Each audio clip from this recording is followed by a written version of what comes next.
Hello everybody, Amanda here.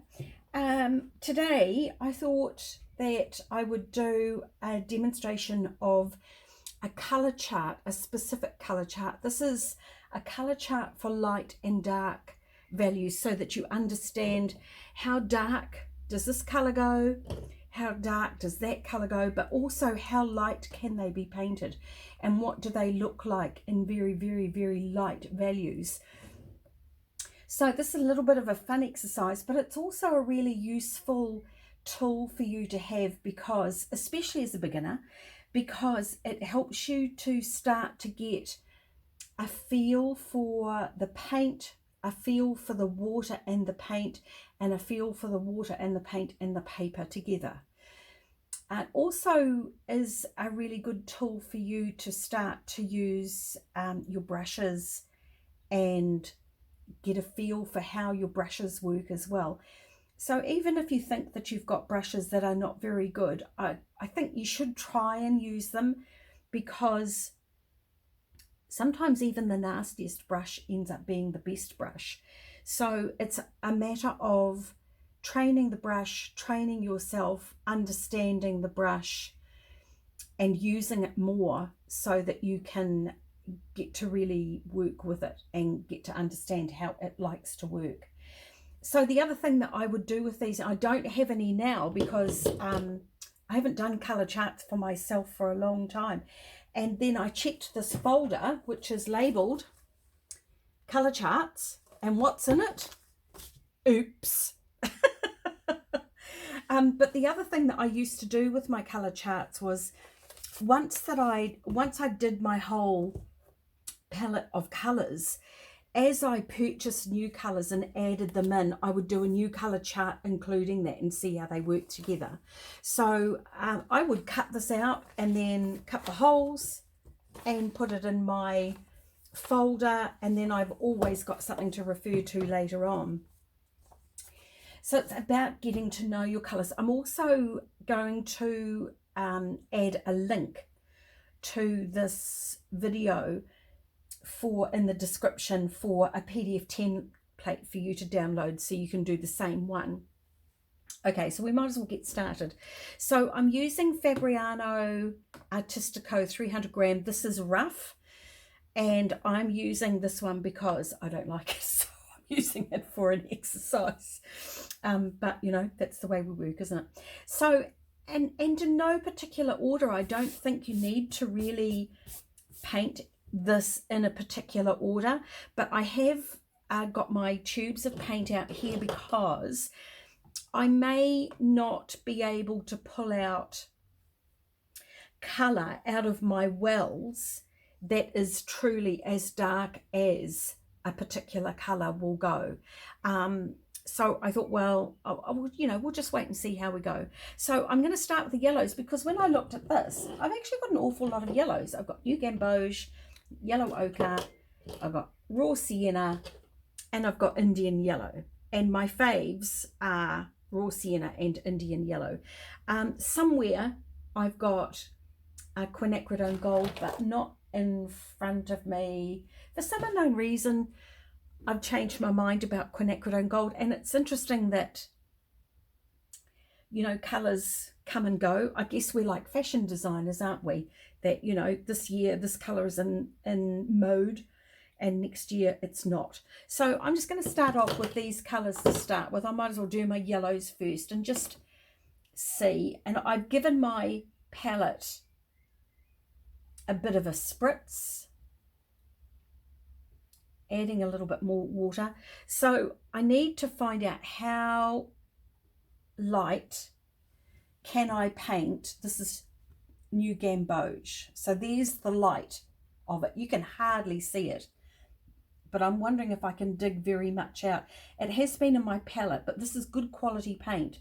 It's been in my palette for some time, and I think that's probably as dark as it would go. Beautiful, isn't it? It's a really, really lovely colour. And I think if you've got new Gamboge, you don't really need quinacridone gold because they are kind of similar. However, you might find different uses, so don't let me put you off.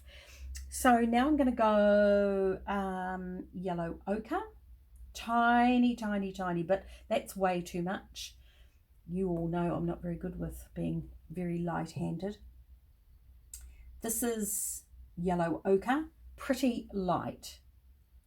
And again, I have had some fresh colour in my palette not that long ago, so interesting. Look at the differences in them. And this is where you'll discover all these wonderful nuanced things about a colour. Now I might end up having to do a little bit of cleaning in my palette as I go.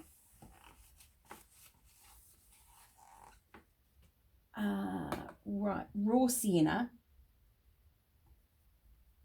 which is one of those colours still that is drying in my palette quite a lot. So you can actually see quite a big difference between raw sienna and yellow ochre. So I'm going to have to use my tube.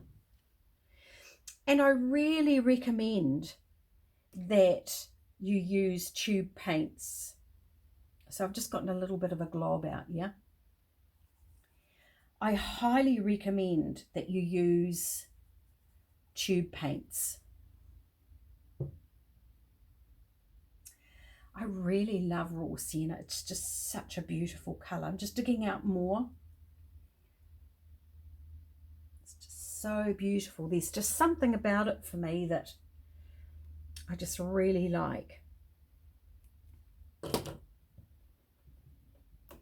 Okay, Indian yellow. Now, I don't know what that yellow is. I'm pretty sure that's Indian yellow, but look at the disgusting state of it. Look what I did to it. So I'm going to go dark first because look, it's all just smushing out of my tube. Wow. That is pretty delicious. And I'll just wash some of it off there.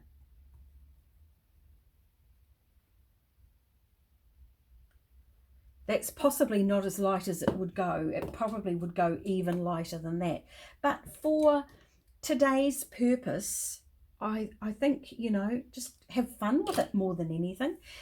The other colour that I wanted to do, there's a couple of them, were light red and burnt sienna. So I'm going to start with light red. And see how light that would go. Oh, okay. Where is it here? Here's my tube of it. I wonder if I can dig a bit out. Oh yeah, it's working because it's only been in my palette for a week or two. Wow. What a great colour. So light red is a it's the same pigment as transparent orange. So I've got transparent orange here. Let's see how they look together and how different they are. I love transparent orange. Look at that. Oh, wow, holy moly. Okay, and burnt sienna while we're at it. Here's burnt sienna. There's the light. Might be a bit dirty in there. What a surprise.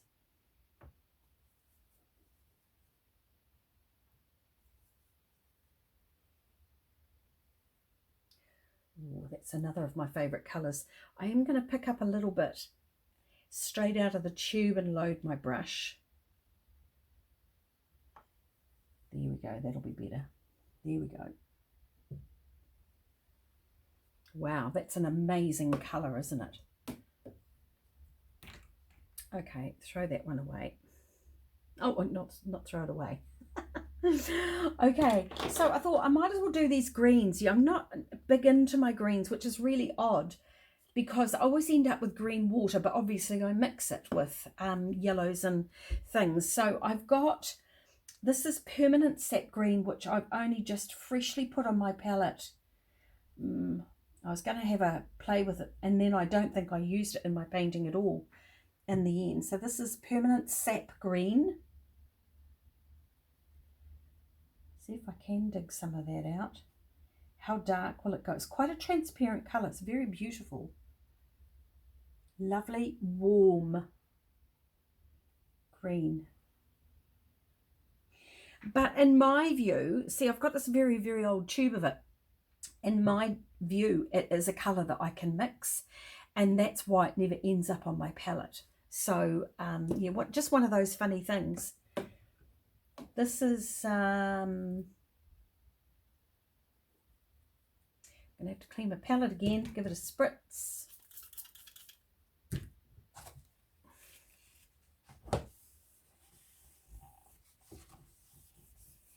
So I really want these pure colours so I can see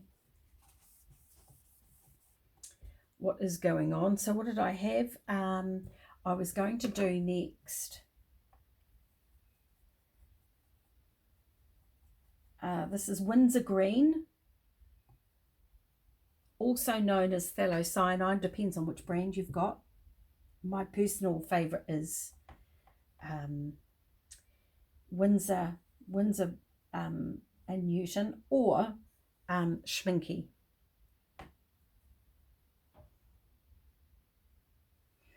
Oh, that is a luscious emerald green. Wow.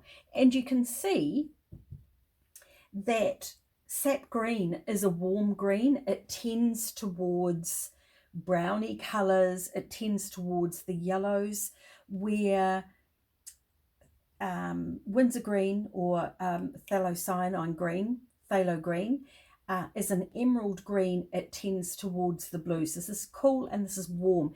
Really important for you to learn to see warms and cools. Now this is, what have I got it under there? Nope. This is perylene green.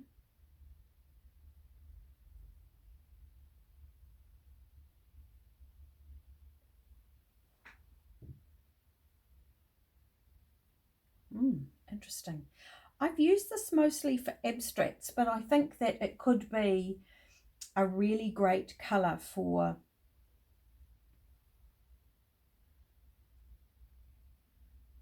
landscape, because I think that lovely dark foresty emerald is a good colour for distant trees.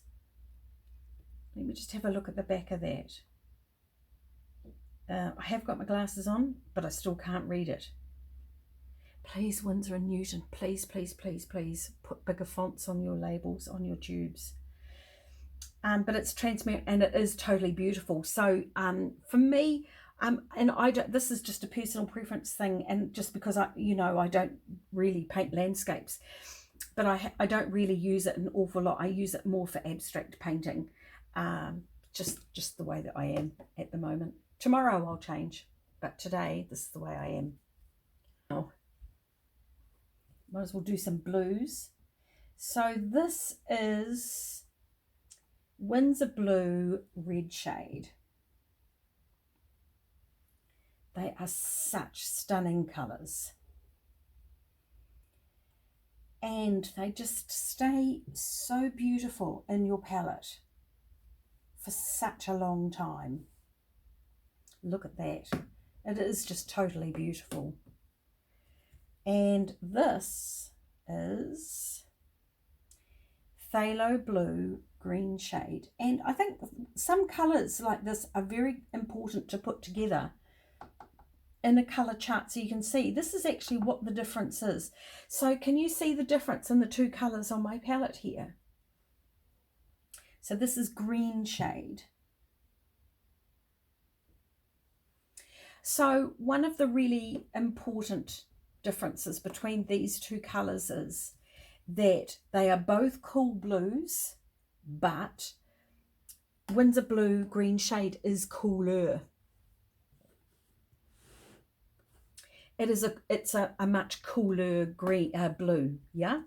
So it's very important for you to be able to see that. So I'm just going to see if I can make that one a bit darker.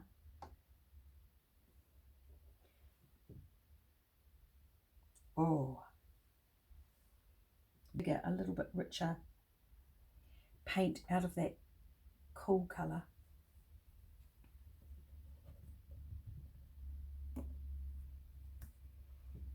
Okay, I think French ultramarine is an important colour to put down as well, but I haven't used it in my palette for a long time.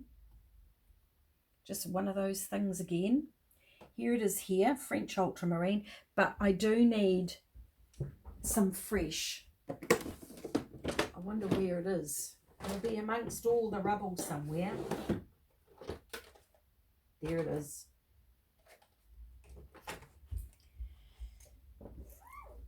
So I think for this exercise it is very important to have fresh paint, and you'll never really achieve this type of colour chart with pans, because you won't be able to lift up the amount of colour that you really need to be able to see how dark something is and how light something is. I think I'm going to do more.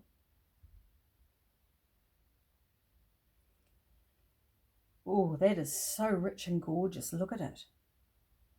Wow, what a great colour.